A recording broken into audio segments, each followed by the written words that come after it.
प्यारे दोस्तों, अस्सलाम वालेकुम वरहमतुल्लाहि वबरकातुहू। हर गीत के पीछे एक कहानी होती है। इंसानी तारीख मौसीकी और गीतों के बगैर नामुकम्मल है। हर गीत महज धुनों और अल्फाज का मजमुआ नहीं, बल्कि एक पूरा तजर्बा, जज्बा और कहानी अपने अंदर समोए होता है। खास तौर पर सूफियाना कलाम, जिसने सदियों से दिलों को सुकून, अकल को रोशनी और रूह को कुर्ब इलाही की कैफियत बख्शी है, अपने पीछे हमेशा एक गहरी कहानी रखता है।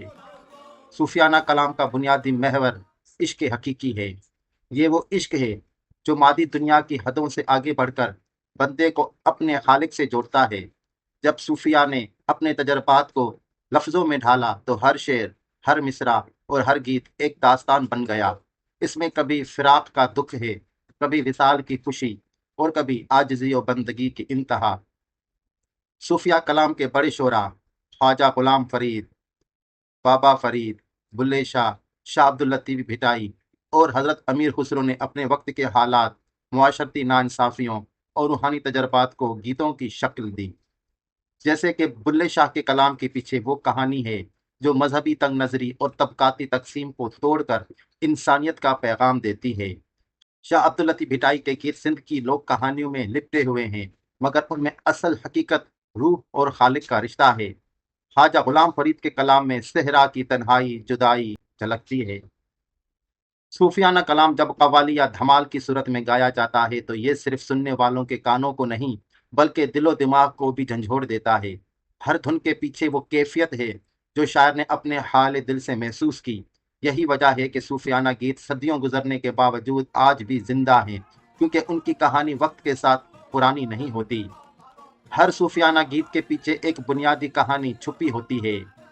इंसान की हकीकत की तलाश, दुनियावी गमों और दुखों से ऊपर उठने की जुस्तजू, बंदगी, आजिज़ी और अल्लाह के हुजूर सर तस्लीम खम करने की दावत, इंसानियत, मोहब्बत और मसावत का पैगाम। यूं कहा जा सकता है कि हर गीत के पीछे एक कहानी होती है, और सूफियाना कलाम के पीछे असल कहानी इंसान और अल्लाह के दरमियान मोहब्बत की है। यही वजह है कि यह कलाम वक्त और सरहदों की कैद से आज़ाद होकर आज भी दिलों को छूता है। मसनवी मौलाना रूम दिल की गहराइयों की कहानी है।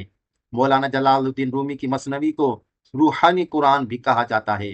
रूमी के अशार के पीछे कहानी इंसानी रूह की है जो अपने खालिक की तरफ लौटने के सफर पर है। उनके कलाम में इश्क एक पुल है जो इंसान को अल्लाह से मिलाता है। मसनवी के अक्सर किस्से और हिकायत अलामती हैं जो जाहिर में किस्सा लगते हैं, लेकिन बातिन में इश्क और मार्फत की कहानी सुनाते हैं। रूमी के हर शेर में एक ऐसी कहानी है जो इंसान को अपने अंदर झांकने पर मजबूर करती है। शाह अब्दुल लतीफ भिटाई रहमतुल्लाह अलैह की गीतों में, लोक कहानियों में छुपा हुआ एक पैगाम है। शाह अब्दुल लतीफ भिटाई रहमतुल्लाह अलैह ने सिंध की लोक दास्तानों में, जैसे सस्सी पुन्नू, मारवी, मुम्मल राणो, सूरठ राय रियाज वगैरह को अपने कलाम में शामिल किया। बज़ाहिर ये इश्किया दास्तानें हैं, मगर इनके पीछे असल कहानी इंसान और खालिक के रिश्ते की है। सस्सी का पुन्नू की तलाश दरअसल रूह की, रब की तलाश है। मारवी को अपनी मट्टी से मोहब्बत इंसान को वफादारी और अज़म का दर्स देती है। यूं शाह लतीफ़ के गीत सिर्फ रूमानी किस्से नहीं, बल्कि रूहानी कहानियां हैं। इसी तरह बाबा फरीद का कलाम जुदाई और आजिज़ी की कहानी है। बाबा फरीदुद्दीन गंज शकर के कलाम में दर्द, आजिज़ी और इंसानी नापायदारी की कहानियां झलकती हैं। उनके अशार में दुनिया की हकीकत को मट्टी और धूल से तशबीह दी गई है। उनकी शायरी हमें याद दिलाती है कि असल हकीकत दुनियावी दिखावे नहीं, बल्कि फना के बाद बाकी रहने वाली रूह है। बाबा फरीद के अशार के पीछे कहानी फानी दुनिया से निकलकर बाकी रब की तरफ मुतवज्जा होने की है। इसी तरह बाबा बुल्ले शाह इंसानियत और इश्क इलाही की कहानी बयान करते हैं। बाबा बुल्ले शाह ने मुआशरती तंग नजरी, मजहबी तआसुब और जात पात की तकसीम के खिलाफ आवाज बुलंद की। उनके कलाम में असल कहानी ये है कि अल्लाह को जातों और मजहबों की कैद में मत ढूंढो, बल्कि दिल के अंदर तलाश करो। बुल्ले शाह का पैगाम है, इश्क ही असल इबादत है। उनके गीत आज भी इंसान को ये सोचने पर मजबूर करते हैं कि मोहब्बत सबसे बड़ी हकीकत है। सुल्तान बाहू का कलाम मार्फत और हक की कहानी है। सुल्तानुल आरफीन हजरत सुल्तान बाहू का कलाम रूह के जिक्र से जुड़ा हुआ है। उनके अशार में तौहीद और मार्फत की दास्तान है।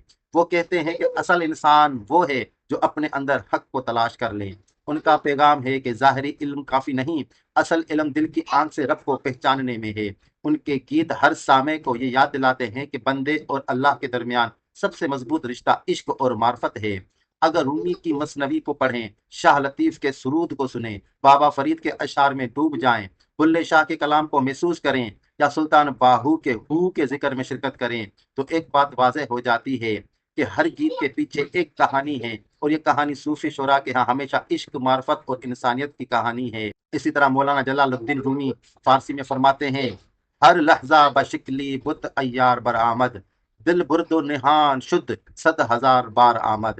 رومی صاحب فرماتے ہیں کہ اللہ ہر لمحہ نئی صورت اور نئے جلوے میں ظاہر ہوتا ہے۔ عاشق جب بھی نگاہ اٹھاتا ہے تو رب کی ایک نئی تجلی کا مشاہدہ کرتا ہے۔ اس شعر کے پیچھے کہانی یہ ہے کہ معرفت کا سفر کبھی ایک رنگ پر نہیں رکتا، بلکہ یہ مسلسل تبدیلی اور روحانی ارتقاء کا سفر ہے۔ شاہ عبداللطیف بھٹائی رحمۃ اللہ علیہ اپنے سر سسی آبری میں فرماتے ہیں، سکھ سسئی سین پنہوں پہنجے پاس، جے نہ ملیا تجھے تا کجے کین وسواس۔ اس شعر میں شاہ عبداللطیف بھٹائی سسی کی زبان سے نکلی ایک فریاد بیان کرتے ہیں۔ بظاہر یہ پنہوں کی محبت ہے، لیکن حقیقت میں یہ بندے کی روح ہے جو اپنے خالق کو تلاش کر رہی ہے۔ شاہ عبداللطیف بھٹائی رحمۃ اللہ علیہ بتاتے ہیں کہ جب تک رب کی حضوری نصیب نہ ہو، دل کو سکون میسر نہیں آتا۔ بابا فرید اپنے شعر میں فرماتے ہیں، فریدا خاک نہ نندیے، خاکوں جیڑے نہ کوئی، جوندیاں پائیاں تلے مویاں اوپر ہوئے۔ بابا فرید اس شعر میں عاجزی اور فنا کا سبق دیتے ہیں کہ مٹی کو کمتر مت سمجھو، کیونکہ یہی مٹی انسان کی پیدائش، زندگی اور موت کا حصہ ہے۔ اصل کہانی یہ ہے کہ غرور و تکبر چھوڑ کر انسان کو اپنی حقیقت یاد رکھنی چاہیے۔ حضرت بابا بلے شاہ رحمۃ اللہ علیہ فرماتے ہیں، بلے نو سمجھاون آیاں بہ گئے کانج کھٹ، جدو مینو سمجھاون آیاں مینو سمجھاونا کت۔ بلے شاہ کہتے ہیں کہ لوگ دوسروں کو سمجھانے کے لیے آتے ہیں، مگر خود کو سمجھنے سے قاصر رہتے ہیں۔ یہ شعر انسان کو خود شناسی کی دعوت دیتا ہے، کیونکہ اللہ کی پہچان اپنے نفس کی پہچان کے بغیر ممکن نہیں۔ حضرت سلطان باہو رحمۃ اللہ علیہ فرماتے ہیں، دل دریا سمندراں ڈونگے، کون دلاں دیاں جانے ہو، ولے کوئی سپاہی بجھے جہڑا ڈبیا ہو جاندے ہو۔ سلطان باہو فرماتے ہیں کہ دل ایک سمندر ہے جس کی گہرائی کو صرف وہی جان سکتا ہے جو اس میں غوطہ زن ہو۔ یہ شعر بندے کے اندر چھپے ہوئے رب کی تلاش کی کہانی ہے، جو دل میں اترتا ہے وہی اصل معرفت اور حقیقت تک پہنچتا ہے۔ رومی کی فارسی مثنوی ہو یا بھٹائی کے سندھی سرود، بابا فرید اور بلے شاہ کی پنجابی شاعری ہو یا سلطان باہو کا صوفیانہ کلام، سب کے پیچھے ایک ہی کہانی ہے، خالق کی تلاش، انسانیت کا پیغام اور عشق حقیقی کی دعوت۔ وآخر دعوانا ان الحمد للہ رب العالمین۔